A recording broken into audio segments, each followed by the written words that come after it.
calm, focus, happiness. Hello, Mindful Tribe. Welcome to the show again. So good to have you with us. Today, I'm talking to an interesting person who is an animal communicator. And not only is she that, but she's also a safari host, and she offers carefully curated transformational safari adventures. And so you can tell why I was so pulled in. I thought, wow, this is really interesting how she connects with animals and feels that as humans we have this connection. So I think with mindfulness, that is really interesting to talk to this guest. So I'm here today with Reverend Karen Cleveland. Karen, are you in mindfulness mode today? I am in mindfulness mode. Yes, thank you. You're welcome. It's so great to have you with us. So what does mindfulness mean to you, Karen? What it means to me, I guess an array of things: being aware, being present, watching what's going on. So not only mindful, what am I doing, or how am I being in the world, but also what's going on around me, being mindful of everything around me. So yeah, it's really about being present and being aware to me. Well, tell me how you got into this whole work with animals and taking people on safari. This is fascinating to me. Oh boy. Yeah, it's an evolution. I first started working with animals as an animal communicator a little more than probably, I don't know, 12, 15 years ago. Mhm. And and coincidentally, that was also when I started getting into mindfulness and some more spiritual aspects of my life. Um, my daughter asked me how I knew. I kept telling her, the dog wants you to do this, the dog wants you to do that. And she's like, how do you know that, Mom? It's like, what do you mean? How do I know that? Why don't you know that? So, um, so I took some classes and then I discovered that it was actually a thing. I didn't think it was a thing before that it was actually possible. But so that my evolution as an animal communicator and, spiritually and mindfully kind of grew together, because then I also started taking classes and other classes, meditation classes and spiritual practice classes and that kind of thing. And so that kind of evolved. And then I had the opportunity to go on safari, which is something I'd always wanted to do and had planned it several times, but never actually went. But I finally went and I thought, okay, this is great. Bucket list item. I'll check it off and show people pictures and move on to the next thing. But that's not what happened. So my experience, because I was very open and just waiting for whatever to happen. I did not have expectations on what animals I was going to see or, exactly how it was going to be. I just remained open to whatever the magic was, Mhm. and ended up by the end of the trip talking to the guide saying, I have to bring people back here. There's an opportunity here for people to really have an experience. So that's how it started. And where was this safari? Oh, in Kenya. In Oh, it Kenya. was. Yeah. So I went, so we go several places in Kenya, at several parks, Masai Mara and Amboseli, and we see Mount Kilimanjaro and, you know, potentially the big five and all the animals, no promises ever, but Mhm. um yeah, so usually several parks so we can experience different animals and different people, different villages, that kind of thing. But So how long does this go for? Is it like a week? I'm doing one in September. It's actually 13 days. Oh. So usually they're around 8 to 11 nights. Just depends on how many parks we want to go to. This time we're also doing a beach visit because they have a wonderful beach in Kenya too, which is not why people go to Kenya, at least not from Seattle, but it's a great benefit. Okay. So do you do this single-handedly or do you have a partner you work with? Well, currently my partner is the guide, so Okay. the driver guide. So he has, he's had a business in Kenya for many years, at least 10 years. I don't really know how many. I am currently organizing it all from the United States by myself, but it's really been very organic. I haven't intentionally like had to go out and advertise or pursue or anything like that. That wasn't what I wanted. These are all people that kind of organically come together.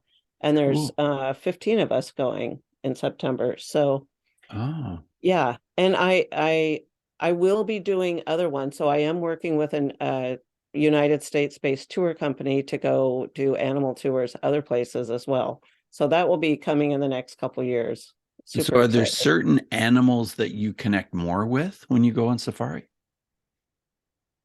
I don't know that we connect more with them. So I would say there's some of them that are more not sedentary, but more present with us.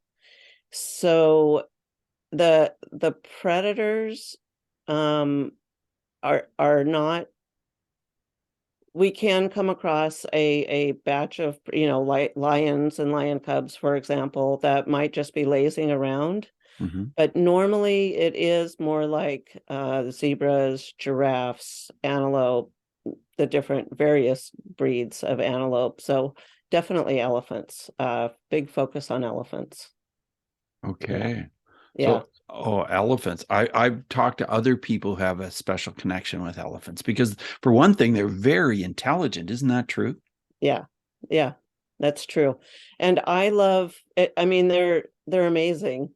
And it's amazing. So I got lucky at my very first trip there. I got really lucky that we just happened upon an elephant just after it gave birth. So probably less than 15 minutes. There was still all the birth materials around. So Yeah. we got to watch mom teaching the baby to walk and then reintegrating with the herd, all the aunties coming over to help with the baby then after maybe an hour or so.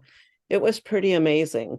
But I also go to, there's Sheldrick Wildlife Trust. They are an elephant orphanage, and they not orphanage. They do have an orphanage, but they take care of orphaned juveniles in several different areas and some other animals. So it's really, yeah, it can be really impactful and meaningful to go there also and see these wild elephants up close who are choosing to come. They're choosing to come back with the people. They can all go free at any time, right?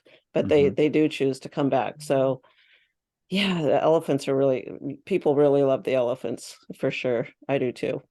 Yeah. So interesting. Tell me what's going through the minds of the people that are going with you. Well, how do they know how this is going to be just such a life-changing event, or what draws them to this?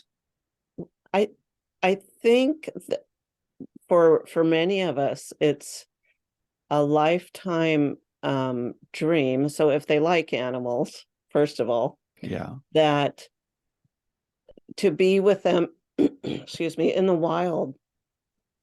We see them in the zoos or we see them in other places, see them in the Hmm. movies, but I don't know if you don't have someone help prepare you. I don't think we know what to expect when we get out on safari. And I mean, I didn't, a safari can easily be a drive out to see animals, right? Just a drive and you go out and you see animals and it's really good. And that's what I thought I was getting into. Hmm. Um, but being out on the plains, on the savannah with these wild animals that can go anywhere, do anything they want, and knowing that they're still choosing to connect. So I go through different exercises with the people in order to have kind of a deeper experience, a more meaningful experience, Hmm. and even possibly get some insights or wisdom from the animals if they feel like they want it. I I don't think they know exactly what to expect, the guests on the Hmm. safari, and that's part of what I call the magic of it. So, um, just not expecting the top of the world, not expecting everything, keeping expectations, this is Sure. what's going to happen, no promises, and then allowing whatever the animals choose to do around us to do. Because I'm very intentional with invitations, asking for an invitation when we go into the park or when we connect with the animals. And, we don't want to impose on them. We all have free will. So between us and the animals, letting everyone know that everyone has their free choice. And if they want to share something, share it. And if they don't, then don't. Right. Right. Well, I know that you've done this before, and so I'm really curious how that you help individuals reconnect with their center and their inner selves during these adventures. Do you have a story you can share with us about maybe someone that you've taken on one of these adventures? Um, I, yeah, so definitely. Um, there's one woman specifically. I don't think I'm going to use her name, but let's Sure. just call her Sue. And she was struggling. I mean, she didn't know if she wanted to go on safari. She had traveled, but not outside of the United States. I mean, of course, she really wanted to go, but she was very scared to go. And through the process, once we got there, once everything happened, she got sick at one point, which sometimes happens if we're paying attention to what our body is telling us. Hmm. And, some of the emotions we're having and some of our past comes up, that kind of stuff. Or you can eat something bad. But I mean, um, so we're going throughout the trip and she has lots of questions. And it took, I think that safari was probably 9 days. I'm not sure exactly. Hmm. It probably took to the seventh day before she was actually able to relax into it and find beauty in it. And then the next 2 days were wonderful for her, however many days it was. But then coming back, she's realized that some of the stuff that was important to her before she left just wasn't as important anymore. There's something about connecting with these animals again that are choosing to be with you that help you reprioritize your life, help you see what is or is not important. Very Yeah. interesting. Well, Yeah. I know that you sometimes talk about coincidences and synchronicities and how they all play a role in our lives, and you Hmm. sometimes talk about miracles and magic. Can you tell us about that aspect of what you do? Sure, sure. Yeah, I do like to use the word magic, and it put interchangeably with miracles sometimes. And I know depending on a person's background, they're not very different, or they don't apply to what I'm talking about at all. But I think if we allow, so speaking of mindfulness, if we are present, if we are connected with something a little bit, greater than ourselves, and if we become aware of what's going on in the outer world, so we really have to be aware that um, things out there, there are like signs out there. There's these coincidences. Sometimes they are indeed random, probably, but when there's a pattern of them, I think it's something our soul is calling us to look at. Like, what is it that's going on? And when we do pay attention and we do realize that maybe there's something more for me out there, and if I look for it, if I am open to it, and I achieve it or discover it, whatever it is, then it does kind of feel like magic. It does kind of feel like this miracle has happened. I have many things in my life that, I mean, I might call them miracles. Yes, I had to work for them, but there's other things I've worked for that never have, achieved or gotten. And I think they require like a little bit of chance or a little Hmm. bit of out of my control to be what I call magical or a miracle. And like I said, so my first time on safari, every day was more magical than the last day. The first 2 days, I thought, this is it. This has been a perfect vacation. I can go home. And then it just kept getting better and better, because I was open to what might happen. So I'm a firm believer in being open and not trying to control everything. Yeah, I think a lot of us try to control things too much. Yeah, And that kind of blows up in our face sometimes. exactly. Right. Yeah. Right. Well, I understand you're an ordained minister. I am. I know that you're Reverend Karen. So how does what you've learned as being an ordained minister, so I'm assuming that's Christianity, how does that play a role in all of this? Yeah, it's actually not Christianity. It's not. Okay. Yeah, I mean, we believe in all paths to God. Uh-huh. So absolutely Jesus, but also Islam and Jewish. Everyone, I think at the core truth, all religions kind of have the same teachings. Mm-hmm. So I belong to a church, Centers for Spiritual Living, and we teach things about getting in touch with your inner self and your deeper soul, as well as the connectedness of all life, as I talk about. So I went through a school where we learned all kinds of things like, mindfulness and psychology and neuroscience and quantum physics and all these different aspects of how, you know, how the universe works, Mm-hmm. the spiritual laws, that kind of thing. And I went through that because I was seeing that I believed these were working for me. So I Mm-hmm. started taking classes, et cetera, and following what the teachings were. And then because I want to help others, basically.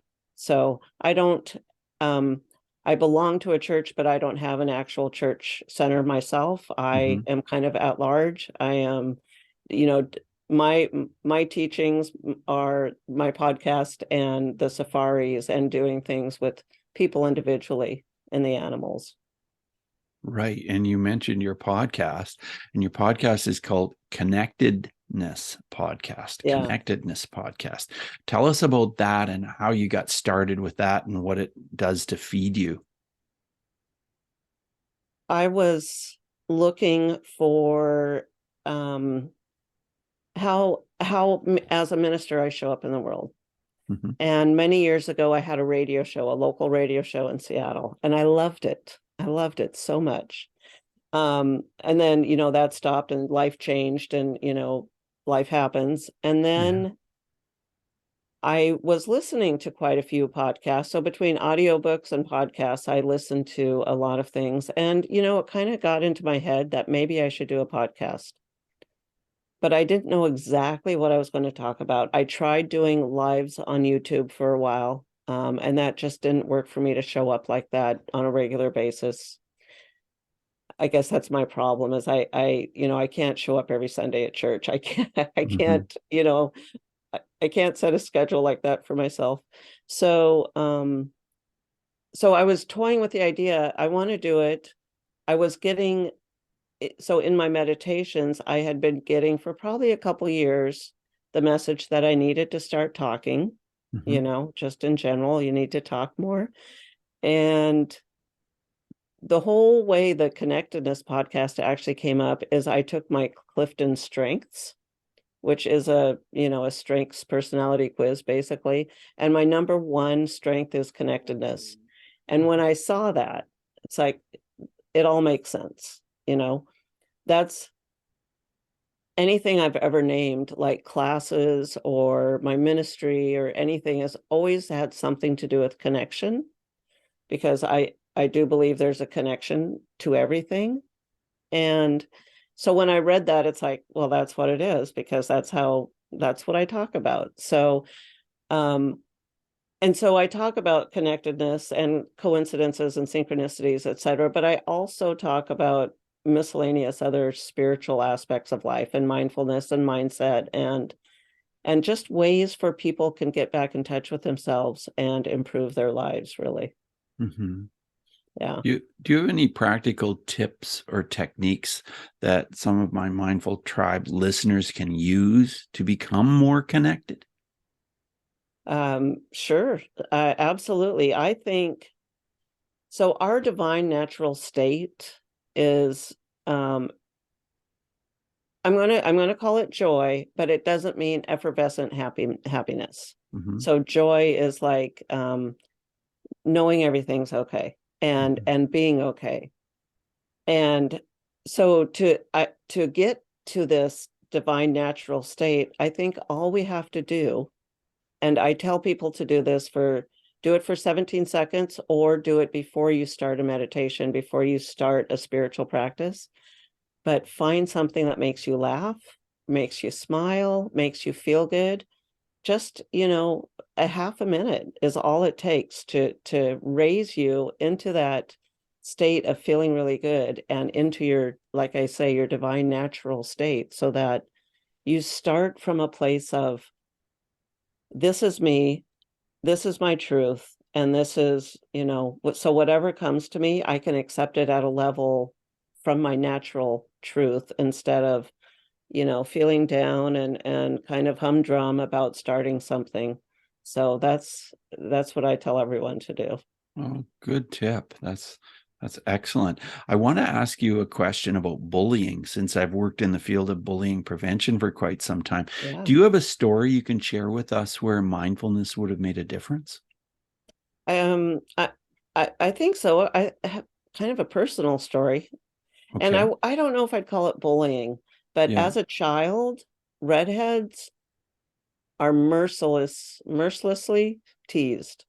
I don't know if it's still true, but it certainly is true when I was a child, and me and my sister both had red hair, and teased by our family, teased by schoolmates, everyone, just because we were different. At that time, it seemed like we were probably the only two in the school. Yeah. And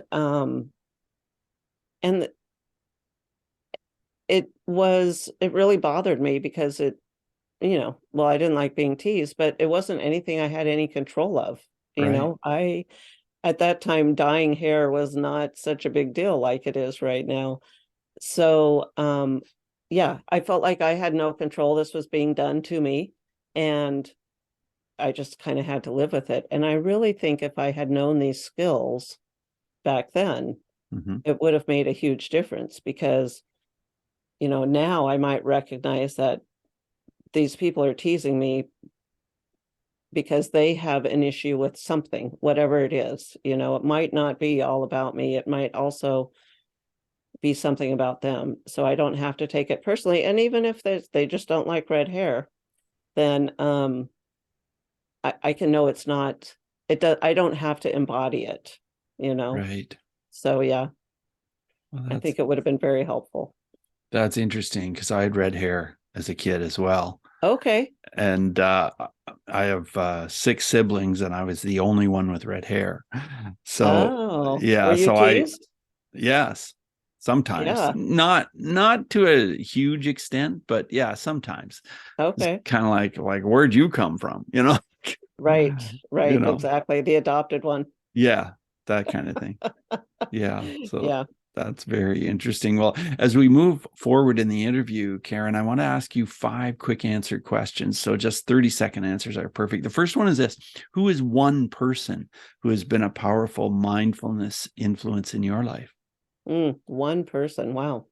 I think I'm going to have to say my mentor, my senior minister, when I first started studying all this, Kathy Ann Lewis in Okay. Seattle. She's, yeah. Okay. My second question is about emotions. How has mindfulness helped you deal with your emotions differently? Oh, to accept them and not ignore them. Right. Yeah. Yeah. The third question is about breathing, and we haven't talked much about that either. Do you have any thoughts, tips, ideas about breathing as it relates to mindfulness?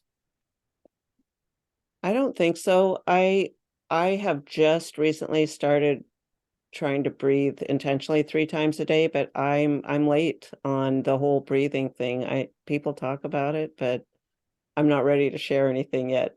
Sure, no problem. Yeah, my next question is about a book.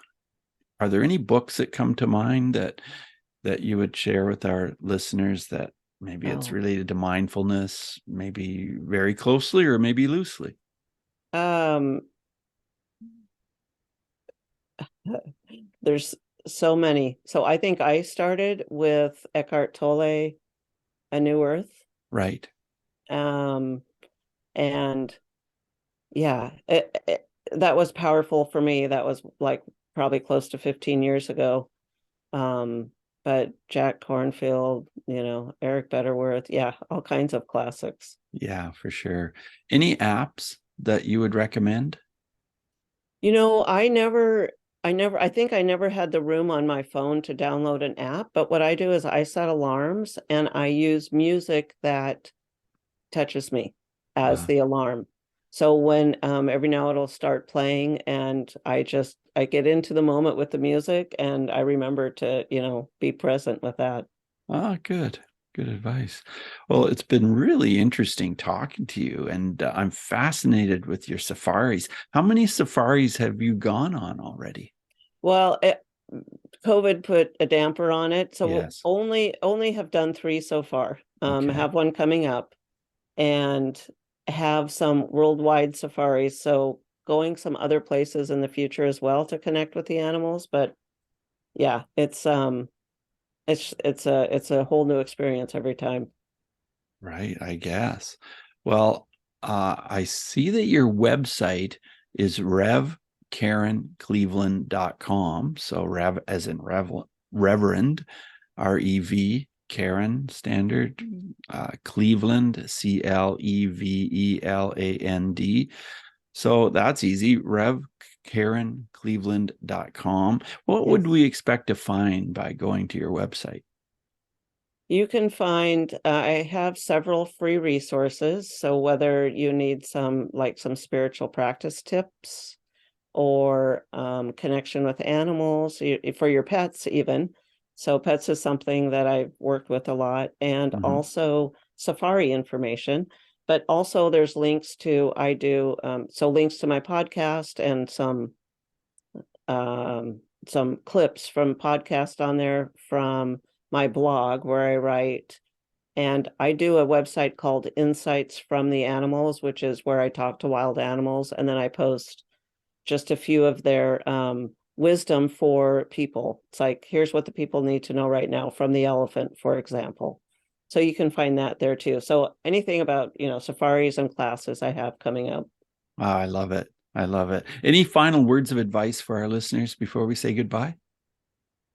Just try to remember to take a breath, and I guess that is a breathing thing, but just reground yourself and ground yourself in the morning before life gets crazy during the day. So yeah, Awesome. Okay, yeah. well, thanks so much for being on mindfulness mode, Karen. Thank you so much for having me. I really enjoyed it, Bruce. You're Thank you. welcome. Bye now.